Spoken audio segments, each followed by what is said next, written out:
এই মাছটা কয় পিস করে দেওয়া যাবে? ও দাদা, এই মাছটা কয় পিস করে দেওয়া যাবে? কয় পিস করে দেওয়া যাবে? 10 পিস করে দেবো, তোমার ভালোভাবে ফ্যামিলি হয়ে যাবে। দাও, তোমার যেরকম পছন্দ তুমি পিস করে দাও তো।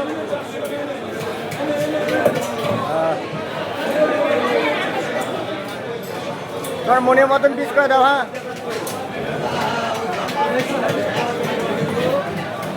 এত বড় কাটা আছে, বটিতে কাটছে না।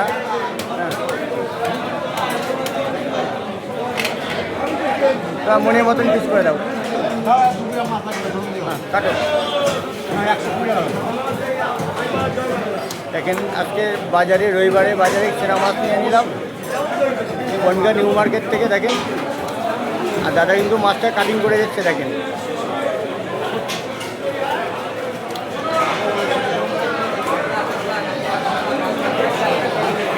খেতে ভালো লাগবে তো দাদা? মাখন মাখন মাখন জ্বালানি ঘি বেরোবে। ঠিক আছে, কাটো কাটো মাখন জ্বালানি ঘি বেরোবে। কাটো। আজকে রবিবার দিন বেশি খাবো না, একটু মাখনই খাই দেখি, বড় সাইজের মাছ। নাও, কাটো।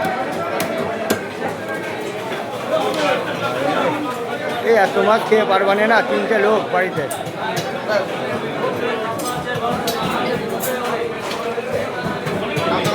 এই দেখেন বন্ধুরা, মাছের কালার। আর এই এত বড় মাছ দেখেন, এই যে লেজা, এই যে লেজা, এই যে মাছ, 4 কিলো করে দেবো।